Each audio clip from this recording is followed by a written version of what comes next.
कहानी शमशान सा सन्नाटा। हे भगवान, अब तो इस गांव में रात को घर से बाहर निकलना मौत को दावत देने के ही बराबर है। आज फिर एक ग्रामीण की लाश गांव के चौराहे पर पड़ी मिली है। जैसी लाश की हालत है देखने से ही पता चल रहा है ये भी उसी हैवान का शिकार हुआ है।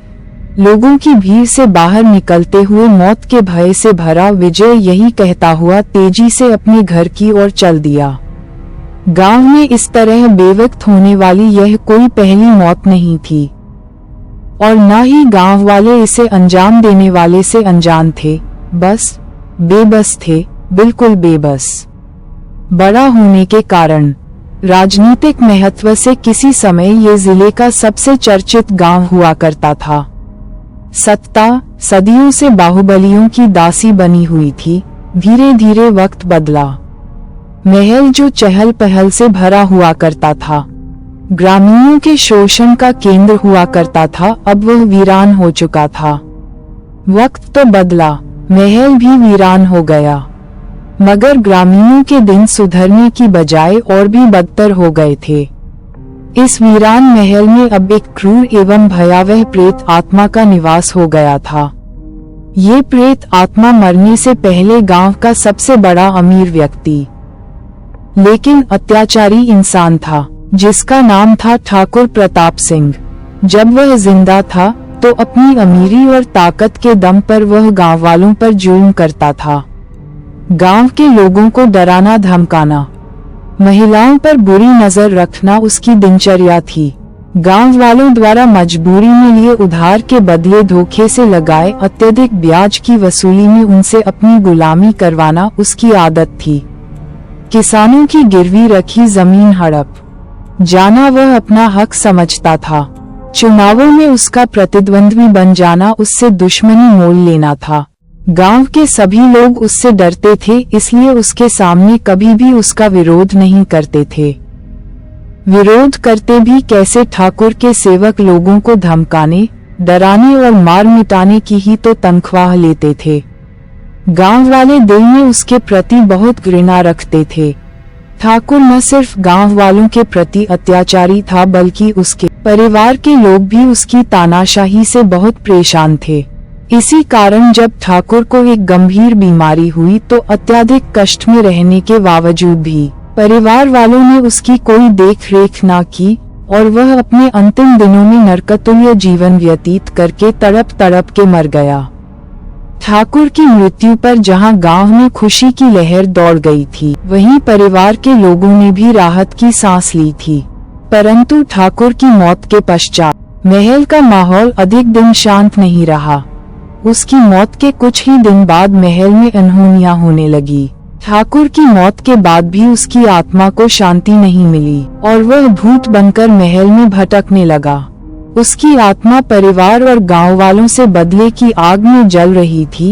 एक एक कर महल के लोगों की मृत्यु होनी शुरू हो गई। शीघ्र ही परिवार वालों को समझ आ गया कि यदि जल्दी से महल नहीं छोड़ा तो परिवार का एक भी सदस्य जिंदा नहीं बचेगा। नतीजन परिवार के सभी लोग महल तो क्या गांव भी छोड़ गए। तभी से ही महल वीरान हो गया। ठाकुर का भूत महल के अलावा महल के आसपास और कई बार गांव में भी लोगों की मृत्यु का कारण बना। अब उसने एक एक कर गांव के लोगों को निशाना बनाना शुरू कर दिया था। उसकी दहशत पूरे गांव में थी। गांव में रात होते ही लोग उस महल के पास जाने से डरते थे, क्योंकि कई लोग वहां गए तो थे पर लौटकर कभी नहीं आए। जो लोग धनवान थे गांव छोड़कर चले गए थे। वे कहीं और दूर के गांव नगरों में बसेरा बना चुके थे। जो ऐसा न कर पाए रोज ठाकुर की दहशत में ही जीवन व्यतीत कर रहे थे। एक बार इस मुसीबत से पीछा छुड़वाने के लिए गांव के लोगों ने इलाके के एक प्रसिद्ध तांत्रिक आचार्य चैतन्य को बुलाया। ये तांत्रिक अपनी सिद्धियों के लिए जाने जाता थे। उसने महल में जाकर तंत्र मंत्र का सहारा लेकर भूत को वश में करने का प्रयास किया। ऐ दुष्ट आत्मा, मैं तेरा अंत हूँ। आज के बाद तू किसी मासूम की हत्या नहीं कर पाएगा।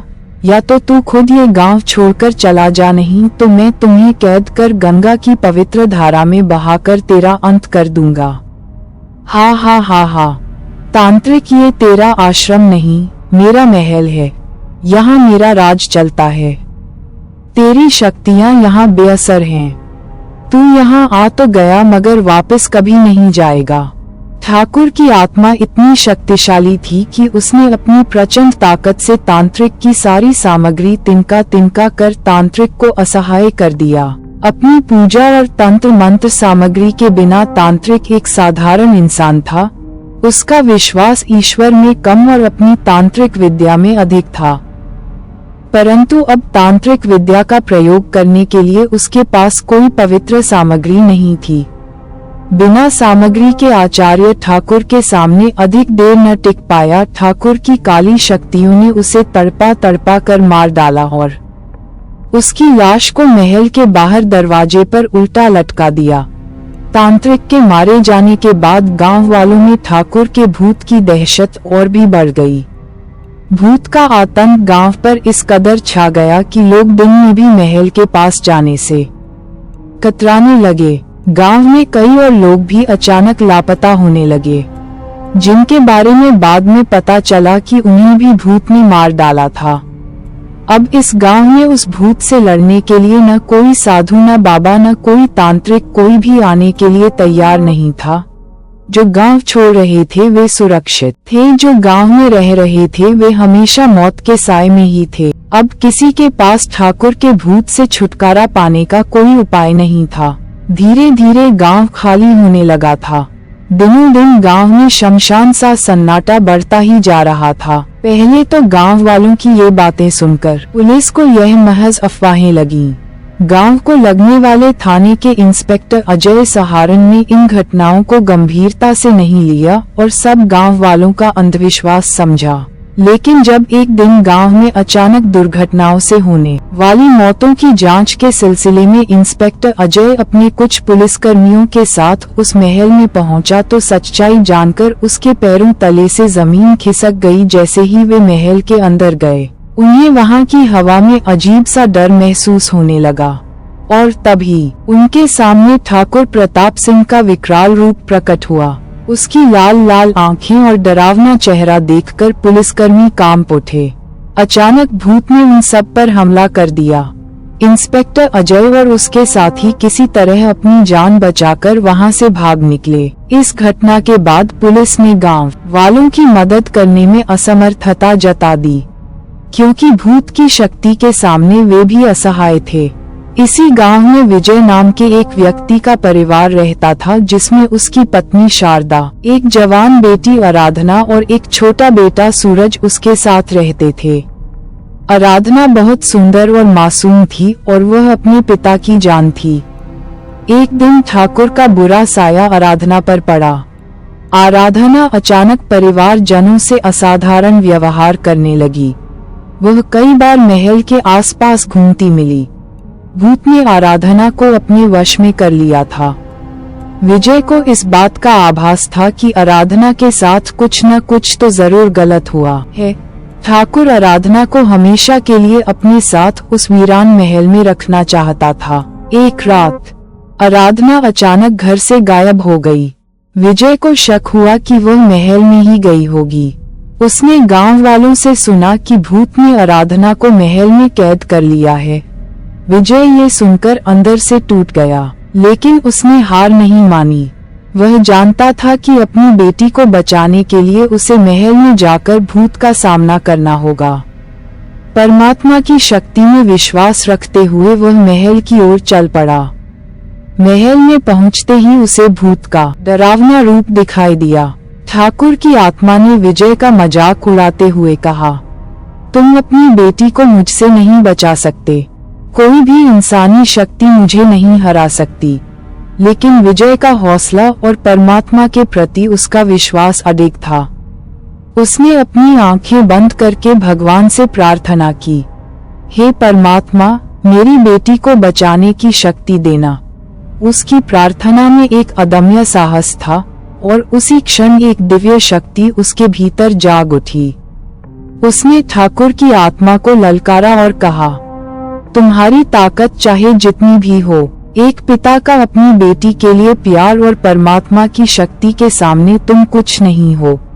विजय और भूत के बीच एक भयंकर संघर्ष हुआ। भूत ने विजय पर अपनी सारी शक्ति का प्रयोग किया, लेकिन विजय के परमात्मा में विश्वास के आगे उसकी शक्ति टिक नहीं पाए। अंततः विजय ने अपनी हिम्मत और भगवान की कृपा से भूत को परास्त कर दिया। ठाकुर की आत्मा एक अंतिम चीख के साथ महल में ही नष्ट हो गई और उसके साथ ही उसके अत्याचार का अंत हो गया। विजय ने अपनी बेटी आराधना को महल से मुक्त कराया और उसे गले से लगा लिया। गांव वालों ने विजय के साहस की कहानी सुनी और उसे सम्मान दिया।